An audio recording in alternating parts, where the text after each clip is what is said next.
हरिया उठे दर्द कमरिया उठे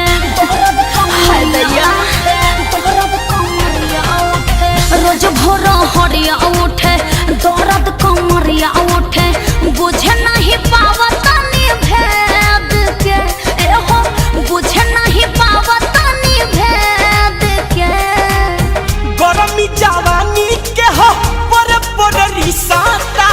खाइल कर दावा आयु रे टके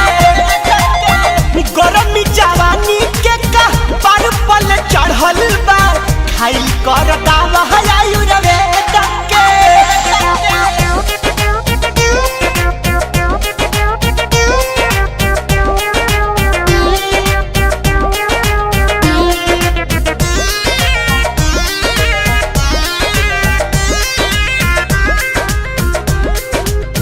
उफने उमंग जवन भीतरी मिजाज के केहू से बतावत नहीं खिला जे समाज के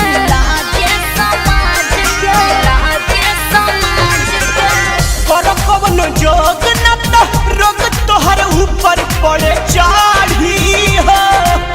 पछे पछे कई बुझहिया भीतर बीमारी मैडम बढ़ी हो लागत निकल जाई छेद के एहो लागत निकल जाई छेद के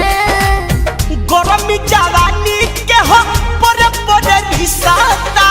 खाइल कर दावा आयु रे टके हाँ हाँ गरमी जवानी के का पर पल चढ़ल बा खाइल कर दावा आयु रे टके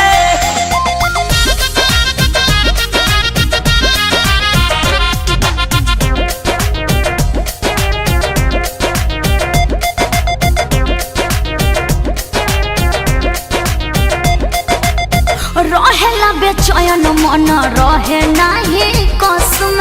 भीतरी से सिहरन चढ़ेला नस नस में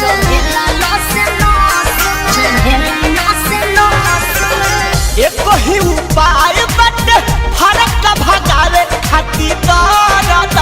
के देता जवानी अपन गुल बिशुनपुरी जसमार के थाकी कोई ऊपर नीचे से के